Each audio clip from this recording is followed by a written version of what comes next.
Queridos, hoje nós vamos meditar sobre a paternidade de Deus. E o texto que eu escolhi para introduzir o assunto é Romanos, capítulo 8, verso de 14 em diante, de 14 a 17, mais precisamente. Romanos 8, verso de 14 a 17.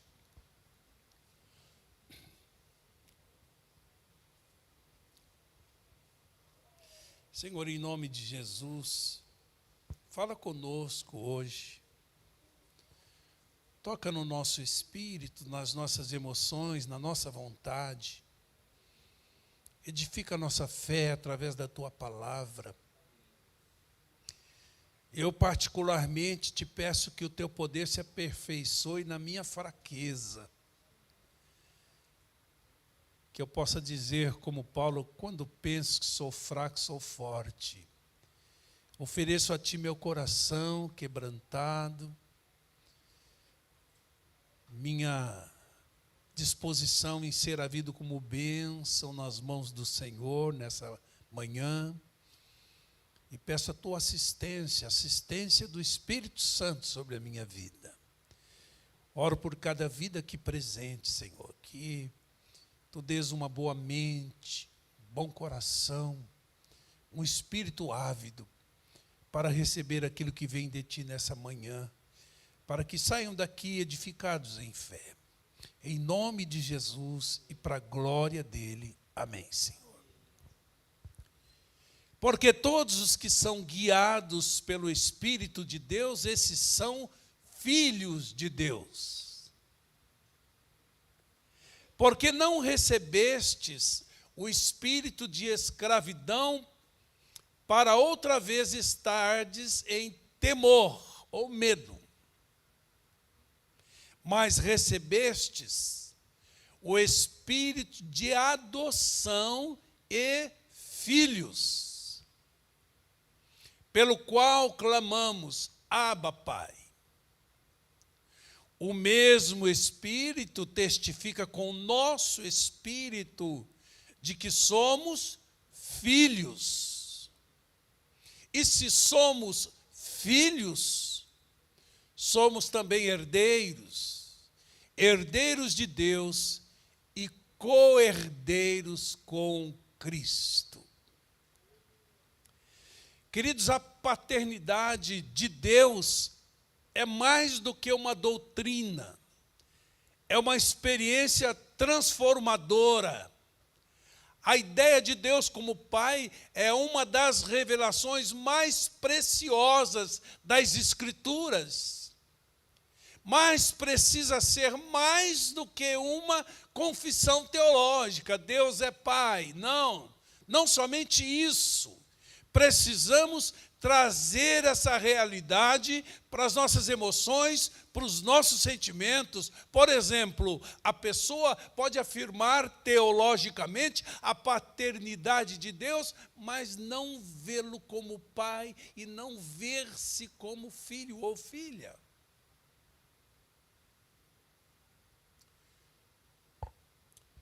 A orfandade espiritual.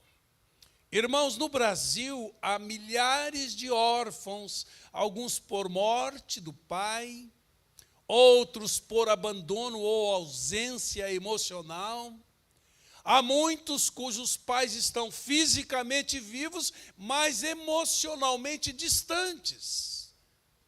É crescente o número de órfãos de pais vivos, pessoas que carregam o vazio existencial, da rejeição, da falta de amor dos pais.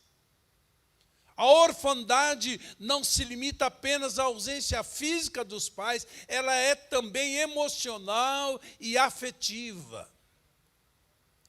Mas, irmãos, a pior orfandade é a orfandade espiritual. A orfandade é uma das maiores feridas da humanidade, mas Deus é especialista em adotar corações feridos. Em Cristo, Ele nos traz de volta para casa, Ele nos dá um nome, um lugar, um propósito.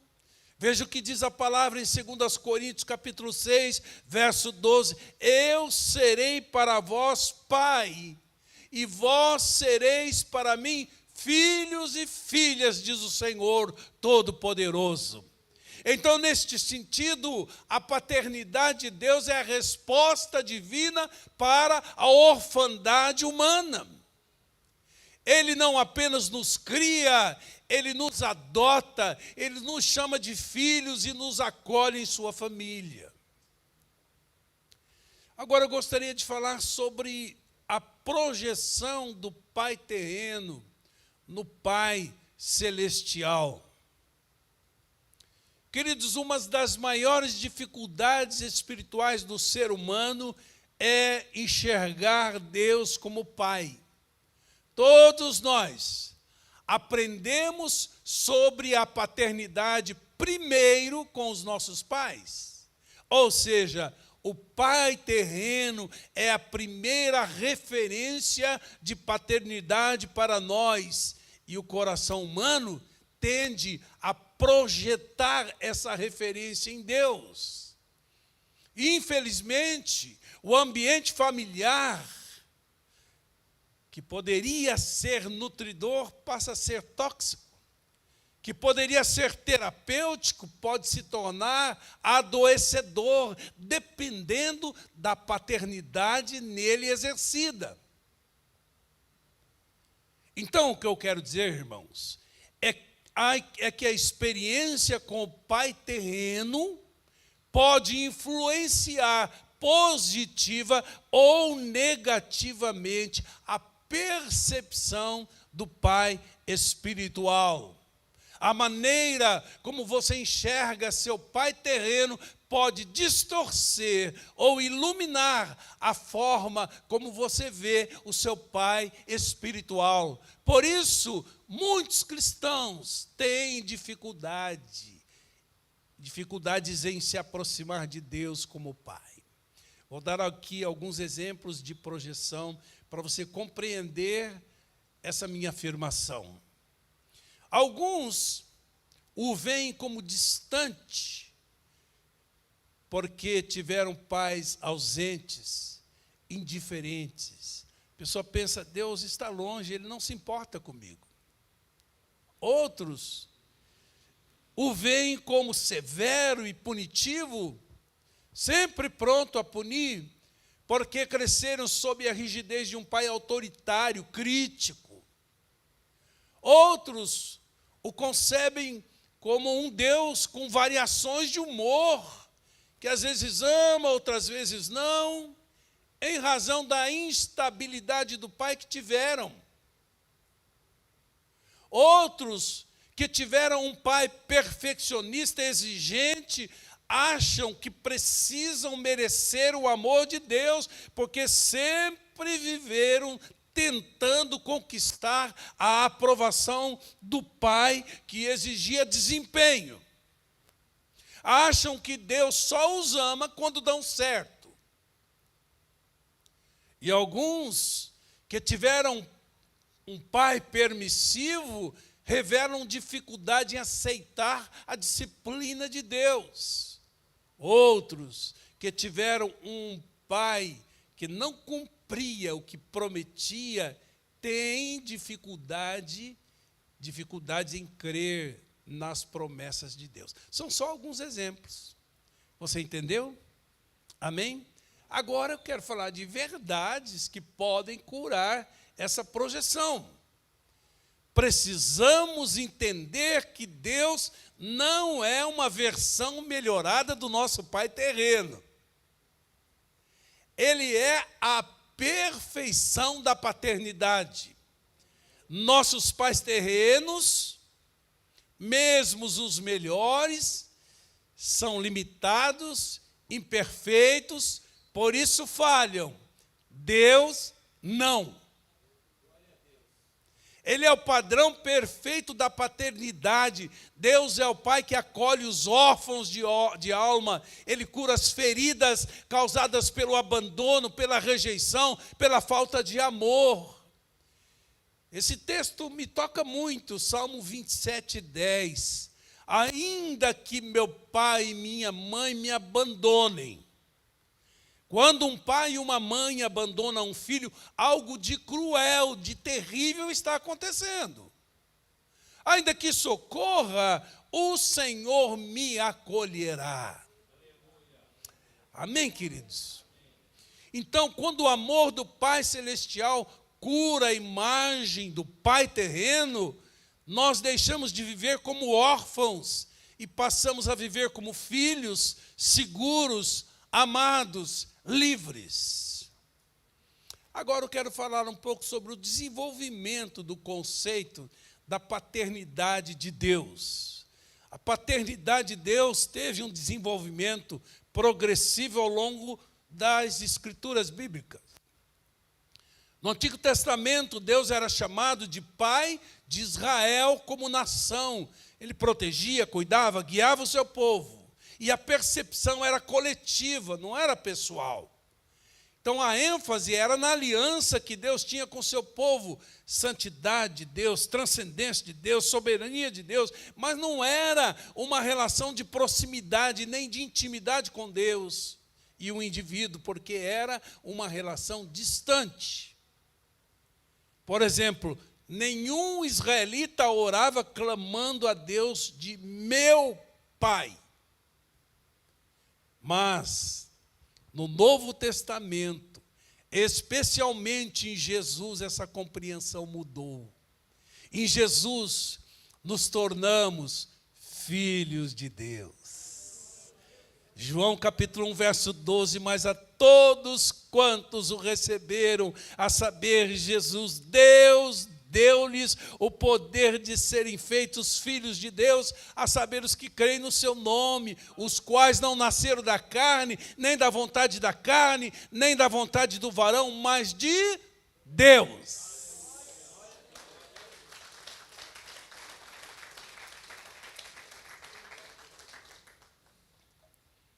Você é filho de Deus, porque creu em Jesus e passou pela experiência do novo nascimento. Em Jesus, fomos adotados por Deus. Gálatas 7:4 diz, mas vindo a plenitude dos tempos, Deus enviou seu Filho, nascido de mulher, nascido sob a lei, para remir os que estavam debaixo da lei, a fim de receber a adoção de filhos. Essa revelação, irmãos, culmina em uma nova identidade para o crente. Ele é filho adotivo, participante da natureza divina, guiado pelo Espírito Santo e amado pelo Pai. Então, com a vinda de Jesus, o conceito de paternidade divina foi aprofundado, foi transformado. A revelação da paternidade de Deus se tornou plena, pessoal, íntima, relacional. A revelação mais íntima e transformadora que Jesus trouxe foi essa: Deus é Pai. Por exemplo, os discípulos foram convidados a orar ao Pai.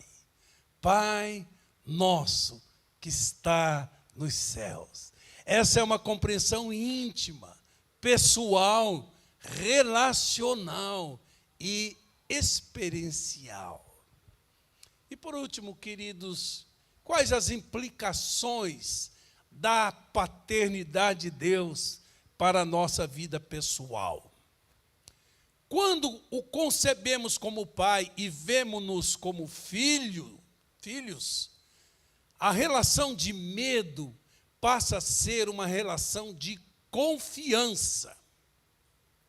Você concorda que conceber um pai impessoal, distante, Somente santo e soberano pode inspirar medo. Você concorda? Ele é o Senhor, você somente servo, Ele é perfeito, você é falho, você obedece pelo medo da punição. Então, queridos, assim estavam se sentindo alguns crentes da igreja de Roma. Por isso, Paulo afirmou essa realidade espiritual para que eles não se sentissem na senzala de Deus como escravos, não, mas na casa de Deus. É o que diz o verso 15, porque não recebestes o espírito de escravidão,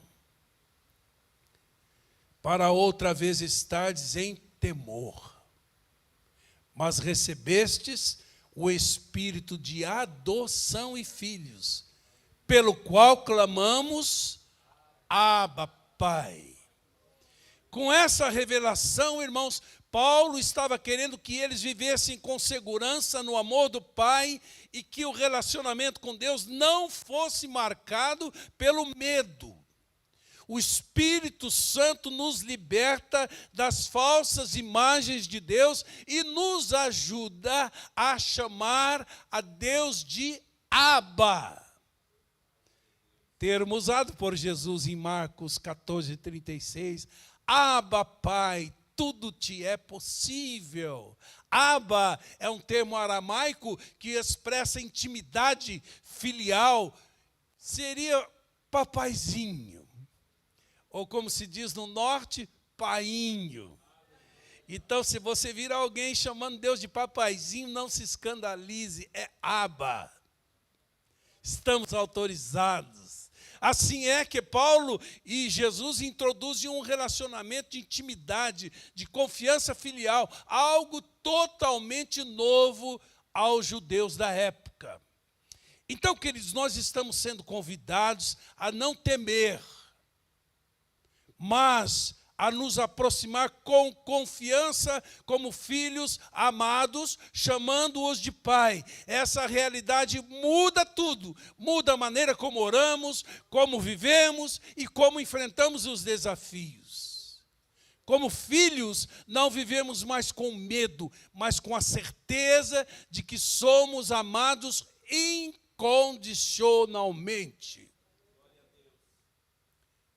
Olha que coisa linda está dito aqui em 1 João capítulo 4, verso 18. No amor não há temor, antes o perfeito amor lança fora o temor, porque o medo supõe castigo. Aquele que tem medo não está aperfeiçoado no amor.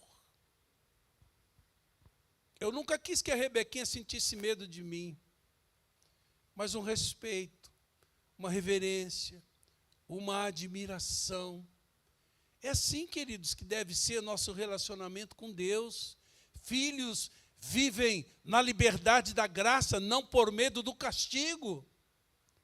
Por isso, aproximam de Deus com liberdade, sabendo que Ele deseja relacionamento e não religiosidade. Segundo lugar, quando concebemos Deus como Pai e vemos-nos como filhos, descansamos na sua provisão. Quando Jesus percebeu os discípulos ansiosos quanto à sobrevivência deles, o que comer, o que beber, o que vestir, ele tratou de afirmar a paternidade de Deus para pacificá-los. Então Jesus ensinou, assim como o Pai cuida de pássaros e lírios, criaturas menores, Ele cuida dos seus filhos. E perguntou, vocês não valem muito mais do que aves? Em seguida ele afirmou a paternidade de Deus, dizendo, porque todas essas coisas, comer, beber e vestir, os gentios que não concebem a Deus como Pai, que não oram ao Pai, que não dependem do Pai, esses sim têm razão de estarem ansiosos. Mas de certo vosso Pai Celestial sabe que necessitais de todas essas coisas. Então, meu irmão, minha irmã, Deus sabe da sua situação hoje e Ele tem intenção de fazer alguma coisa a respeito. Jesus está afirmando que Deus é um pai responsável, é um pai partícipe, é um pai provedor. E a consciência disso, queridos, muda a nossa forma de lidar com a ansiedade com relação às nossas necessidades básicas da vida.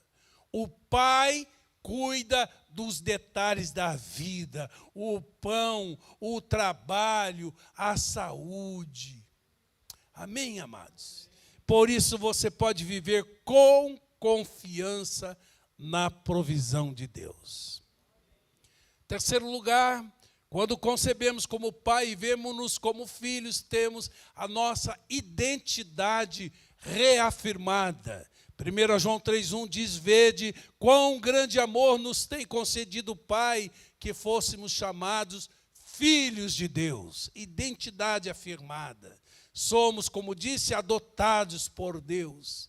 E dessa realidade precisamos derivar nosso valor, a nossa identidade, irmãos. Eu digo isso porque pais exigentes demais associam o amor ao desempenho. São aqueles pais que sempre dizem ou diziam, poderia ser melhor. Então eles vão produzindo filhos que caminham na vida buscando validação. Uma vez que carregam um sentimento de que fracassaram, de que erraram e por isso deixaram de ser amados. Agora, quando você sabe quem é com relação a Deus e lembra quem é o seu pai, você não precisa derivar seu valor no reconhecimento humano, nas suas conquistas, no seu sucesso, no seu desempenho, não. Quando você se sente amado, aceito, valorizado por Deus, você não precisa ficar provando o seu valor, nem ficar buscando validação nas pessoas. Eu sou um filho, uma filha amada de Deus. Fui criado à imagem e semelhança dele. Essa é a sua identidade. E nesse sentido, nossa identidade e valor não está no que fazemos, mas em quem somos, filhos de Deus. Deus não nos aceitou por desempenho, mas por adoção. Somos parte da sua família, fomos adotados espiritualmente, escolhidos por amor e não por mérito. Queridos, essa consciência pode promover a cura das rejeições e inseguranças. Sentir-se amado, desejado pelo Senhor absoluto do universo, relativiza qualquer que seja a rejeição sofrida na vida. Eu creio que uma das piores rejeições que se pode sofrer é do pai e da mãe.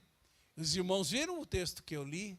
Ainda que teu pai e tua mãe te rejeitarem, eu vou acolher vocês. Então, ao sofrer qualquer tipo de rejeição, pense e afirme: se o Senhor Deus me aceitou, me adotou, assumiu paternidade sobre mim, quem é o ser humano para me rejeitar? Amém, queridos?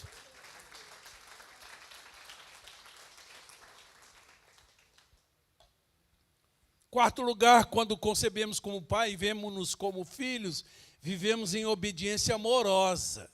João 14, verso 15, diz: se me amais, guardareis os meus mandamentos. A gente não obedece mais por medo da punição. Não somos mais motivados por aquela obediência legalista e ressentida do filho mais velho, da parábola do filho pródigo, que discordou do pai com a recepção que ele deu ao filho que foi, bateu com a cara na parede e voltou. E jogou na cara do pai: há tantos anos eu te sirvo sem transgredir o teu mandamento e nunca me deste um cabrito para alegrar-se com meus amigos? E ouviu a resposta do pai: filho, tu sempre estás comigo. Todas as minhas coisas são tuas. Ele não se via como filho.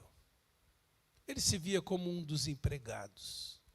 Por isso jogou isso na cara do pai. Então esse filho, apesar de ter ficado na casa do pai, obedecendo ordens, não se via como filho, talvez se visse como escravo até. Obedecia por dever, mas não por amor. Por isso guardava mágoas veladas contra o pai.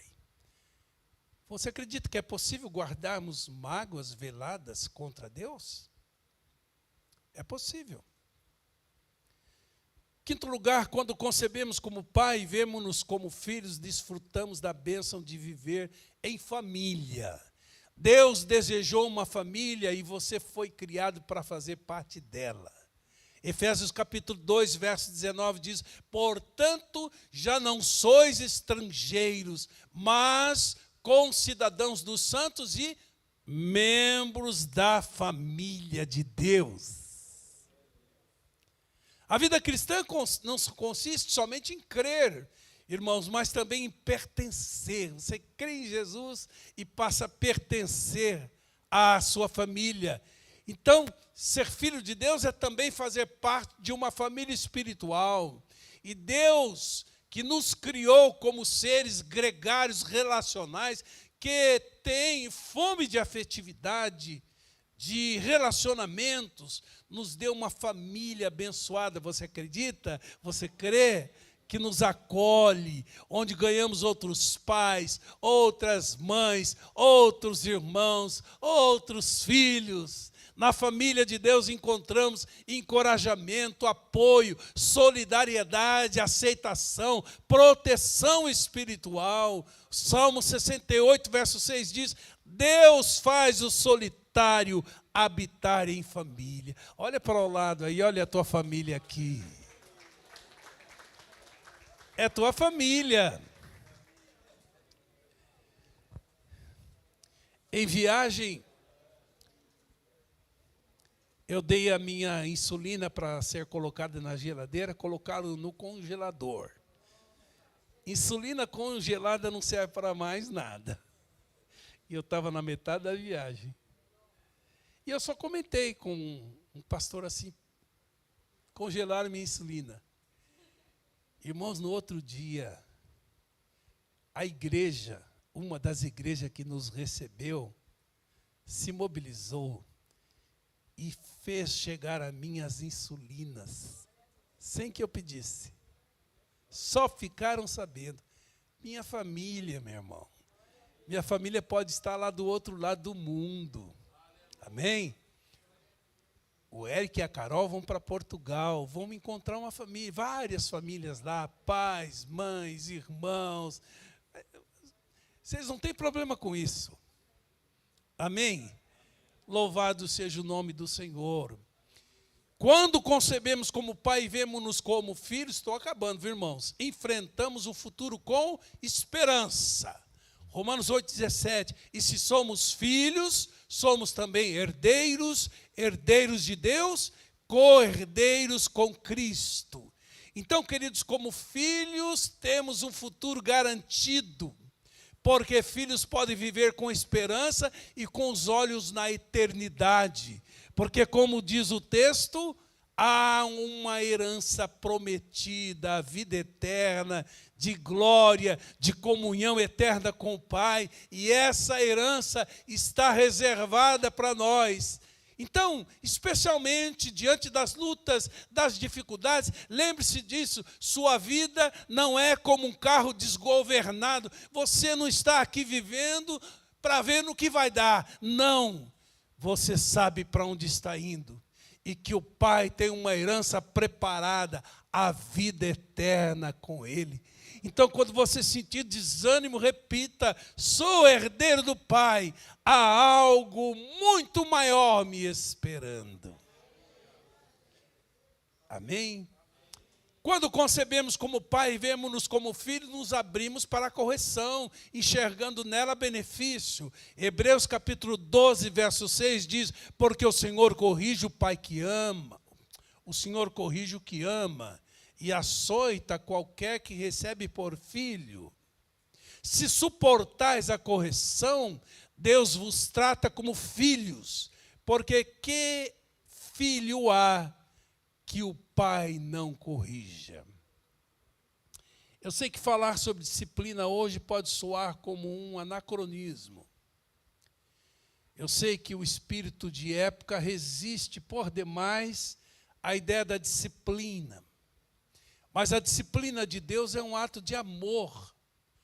Ela pode até causar dor, mas não causa dano, porque visa a construção do caráter de Cristo em nós, visa o nosso bem, visa o nosso crescimento espiritual, visa a nossa proteção. E mais, a disciplina de Deus é um sinal de pertencimento. É o que diz o verso 8, mas se estais sem disciplina, da qual todos são feitos participantes, sois então bastardos e não filhos. É um sinal. Eu lembro que um jovenzinho, não era pastor ainda, me procurou, um jovem amigo. Sabe o que eu estou pensando? Eu estou pensando em dar um sumiço na minha moto, que estava no seguro, e vou pedir o resgate, o seguro. Vou vender ela baratinho, alguém leva para o sítio, para a fazenda e tal. Aí eu falei, cara, isso aí não vai dar certo. Ele falou, mas todo mundo está fazendo. Eu falei, então, todo mundo pode fazer, o ímpio pode fazer. Talvez você tenha essa pergunta no seu coração, por que o ímpio faz tudo errado e dá tudo certo? Porque não é filho, é bastardo. Aí ele fez, vendeu para um sitiante a moto, foi prestar queixa na delegacia. A hora que ele sentou em frente à delegada, ela deu uma pressão nele, ele confessou tudo. Não falei? Para crente não dá certo. Crente que faz coisa errada não dá certo, porque é filho, não é bastardo. Eu creio que é por último, viu, irmãos? Quando concebemos como pai e vemos-nos como filhos, somos motivados a refletir essa paternidade de Deus em nossas atitudes. O texto de Efésios capítulo 5, verso 1 diz, sede, pois, imitadores de Deus. Ah, pastor, mas não é grande pretensão isso? Está escrito aqui. Sede, pois, imitadores de Deus como filhos amados. Então, queridos, os filhos precisam refletir o caráter do pai, porque tem o seu DNA. Quem conhece o pai passa a agir como ele. Quando Filipe pediu para Jesus, mostra-nos o Pai. Jesus respondeu, quem vê a mim, vê o Pai. Crede que eu estou no Pai, que o Pai está em mim, pelo menos pelas mesmas obras. Eu vejo o Pai fazendo, eu faço. O que o Pai valoriza, eu valorizo. Amém?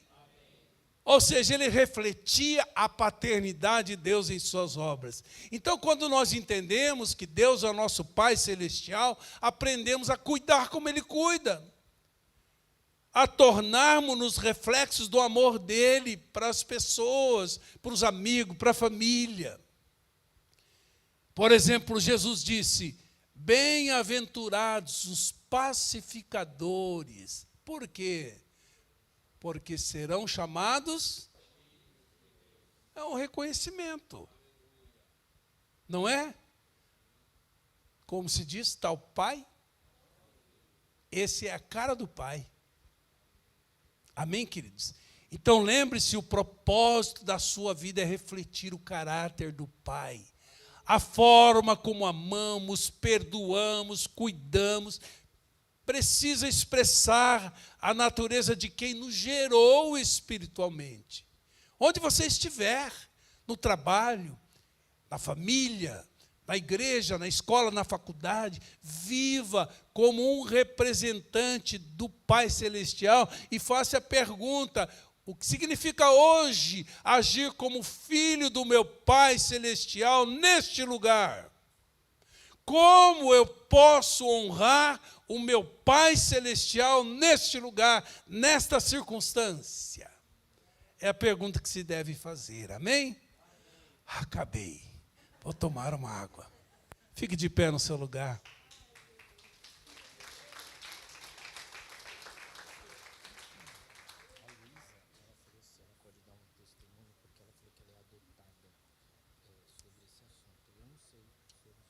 Eu vou orar por eles agora, mas eu chamo. Quem é a Luísa?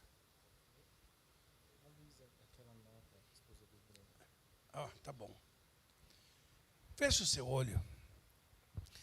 Vamos internalizar essa mensagem. Lembra que eu disse que não basta ser uma confissão teológica. Nós precisamos emocionalizar isso. Amém? Então Deus nessa manhã, Ele quer promover curas no coração de muitos aqui. Talvez você esteja vivendo com a sensação de orfandade espiritual. Tem achado que Deus está longe, esqueceu de você, que Deus não se importa com você, que Deus tem os seus privilegiados e você não faz parte desse rol. Hoje o Espírito Santo te lembra, você tem um Pai no céu, que te chama de filho, de filha, que te conhece pelo nome. Hoje o Pai quer te lembrar, você é meu filho amado, você é minha filha amada, em quem eu tenho prazer. Essa é a tua identidade. Talvez você tenha tido um pai ausente, severo, crítico, desavisado, mas o Pai Celestial é perfeito em amor. Ele não falha, Ele não te abandona, Ele não desiste de você. Então volte para os braços do Pai. Permita que Ele cure sua visão sobre quem Ele é, sobre quem você é nele. Não viva mais como um servo medroso, não, mas como um filho, uma filha que confia. Você não é órfão, você é filho. E o Pai te espera de braços abertos. Ele não apenas nos perdoa, Ele nos adota. Põe a mão no seu coração. Senhor Deus, faz descer um bálsamo sarador, curando toda orfandade, seja ela de que tipo for. Que o teu Espírito afirme agora e hoje neste lugar que tu és Pai, Pai amoroso, Pai que escolheu amar. Que isso traga cura, Senhor, em nome de Jesus, livrando do medo, da ansiedade, da insegurança, do complexo de inferioridade, de rejeição, de inadequação, da crise existencial.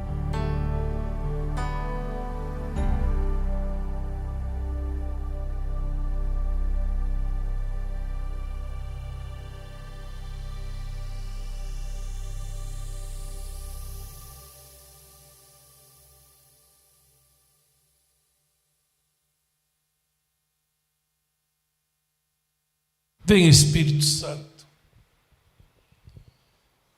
vem Espírito Santo, move-te aqui, Jesus. Venha promover a cura que o Senhor intencionou para essa manhã. Cura a aflição, sentimento de rejeição, de inadequação. Deus, cura em nome de Jesus. Põe a tua mão de graça e de poder sobre seus filhinhos aqui hoje. E que todos aqui possam concebê-lo como Pai. E que todos aqui possam vê-lo como ver-se como filhos, filhos amados, filhos adotados, filhos queridos, filhos desejados. Seja assim, meu Deus, para a honra e glória do teu santo, bendito e glorioso nome. Amém. Pode se assentar. A Luísa vai dar um testemunho breve aqui sobre o tema que vai, por certo, nos edificar, né? Amém? E em seguida estaremos encerrando nosso culto. Pode subir, Luísa.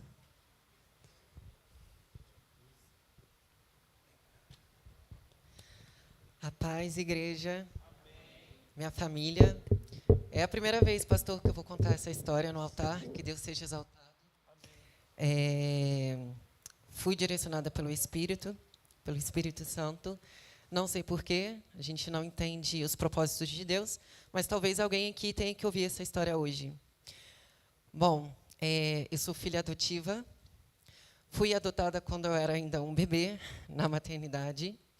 Não conheço os meus pais biológicos, porém, cresci em uma família comum, com muito amor, muito carinho, uma mãe, um pai muito presente. 2 irmãos, cachorro, aquela grande família brasileira. E eu, quando conheci a Jesus, em 2014, foi no final de 2013, Deus sempre me mostrou o quão eu sou privilegiada de ter nascido em um lar assim. E eu nunca me senti rejeitada ou diminuída por isso. E eu louvo e glorifico a Deus.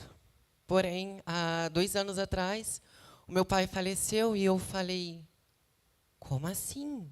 Ele não era imortal, ele falava isso para mim. O meu protetor morreu? Como assim? Em um culto, numa igreja aqui em São Paulo, Deus falou, eu sou teu pai. Eu não me esquecerei de você, sou eu que te protejo. Eu sou teu pai. E naquele dia veio como um bálsamo. E dali então eu comecei um relacionamento com Deus como pai. E quão lindo é a gente se entregar a Deus e vê-lo como um pai que nos ama, que vem com provisão, que corrige, porque Deus é um pai que corrige os filhos dos quais Ele ama. Então se permitam, meus irmãos, minhas irmãs, a serem curados da paternidade de vocês.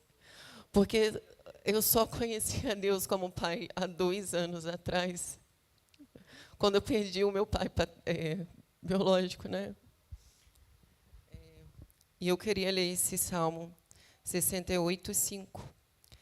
Pai para os órfãos e defensor das viúvas é o Deus em que a sua santa habitação. Então eu glorifico a Deus todos os dias, porque eu me sinto muito amada por esse Deus que é Pai. Amém.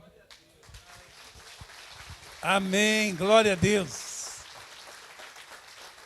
Amém. Estenda a tua mão e que a graça do Senhor Jesus, graça que basta, graça que é melhor do que a vida, o amor de Deus, o Pai, e as consolações do Espírito Santo sejam com a sua vida hoje e sempre. Amém e amém. Deus abençoe seu domingo.